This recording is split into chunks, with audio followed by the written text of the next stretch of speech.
This channel does not promote any violent, harmful, or illegal activities. All content provided by this channel is meant for an educational purpose only. আরো একটা খবর দিই আপনাদের। এবার ভুয়ো নথি হাতে ভারতের পাসপোর্ট। কলকাতায় আবারও পাকড়াও আফগান নাগরিক। ভুয়ো নথিতে আসল পাসপোর্ট আসছে।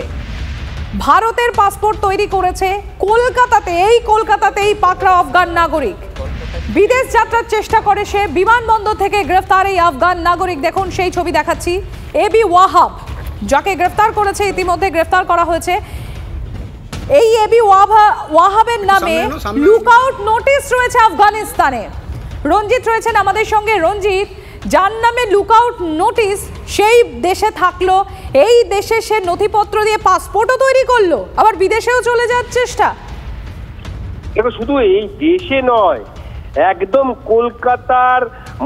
কলকাতার মধ্যে বসবাস করছে, বউবাজারে থাকছে, তার নাম রয়েছে, তার নামে লুকআউট নোটিশ রয়েছে, আফগান নাগরিক, কিন্তু নাম বাড়িয়ে ভারতীয় পাসপোর্ট বানিয়ে বিদেশ যাত্রা করার সময় কিন্তু ঠিক কলকাতা বিমানবন্দরে তাকে আটক করেছে অভিবাসন দপ্তর।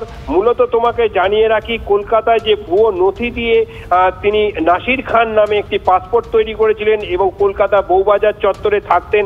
এছাড়া তার আফগান পাসপোর্ট রয়েছে, যাতে উল্লেখ রয়েছে তার নাম হচ্ছে এবি ওয়াহাব, এবং সেই পাসপোর্টের ভিত্তিতে তার নামে লুকআউট নোটিশ রয়েছে। শুধু একটি পাসপোর্ট নয়, তার কাছ থেকে আফগানের আরো দুটি পাসপোর্ট পাওয়া গেছে, সেখানে তার নাম রয়েছে ওয়াসিম আহমেদ এবং নাসির আহমেদ।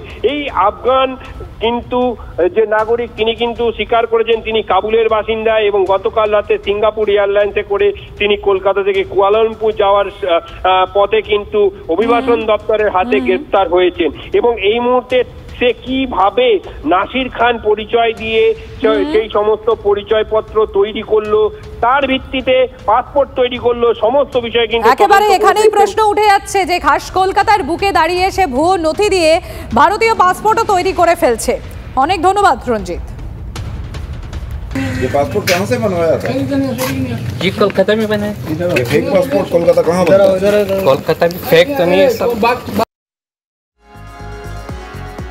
এসআইআর শুরুর পর থেকে বাংলাদেশে অনুপ্রবেশকারীদের এই দেশ মানে ভারত ছাড়ার হিড়িক। নিউ টাউন চত্বরে গজিয়ে ওঠা একের পর এক বস্তি, রাতারাতি ফাঁকা। সরজমিনে খতিয়ে দেখতে আটঘরার এমনই এক বস্তিতে আমরা পৌঁছে গিয়েছিলাম, মানে টিভি9 বাংলা।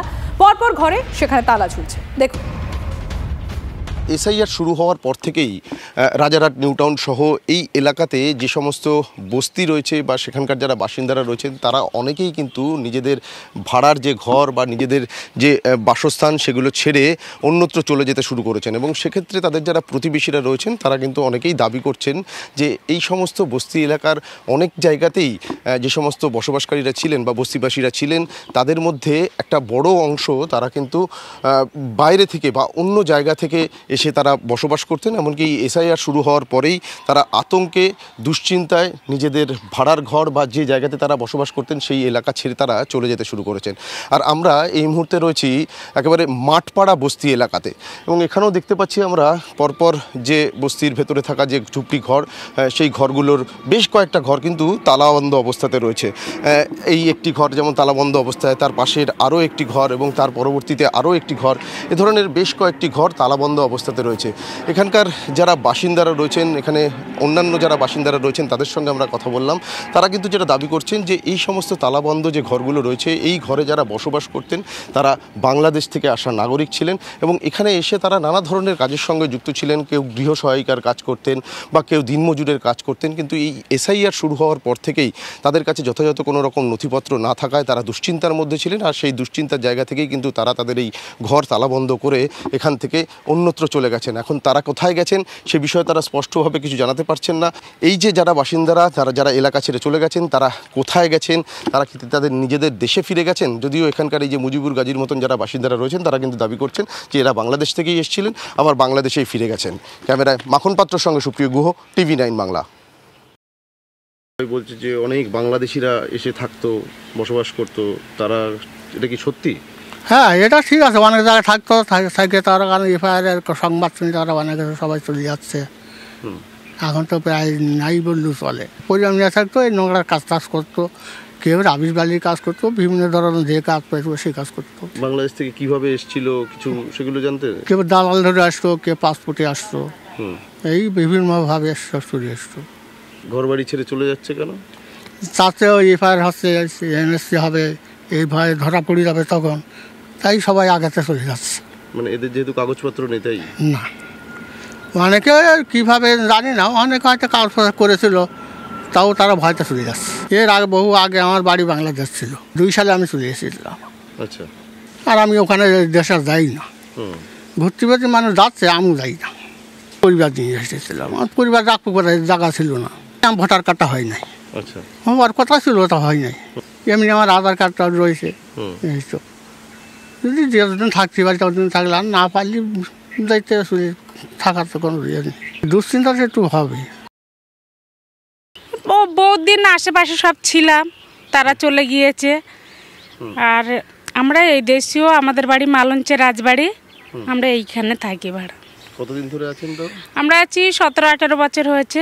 আর যারা চলে গেছে তারা কোথা থেকে এসেছিল, কোথায় গেছে? তারা বাংলাদেশে, কেউ বলে কোথায়, এইদিকে কি নাম বলে আমি নিজেই বুঝতে পারি না। বাংলাদেশ ওইদিকে সব বাড়ি।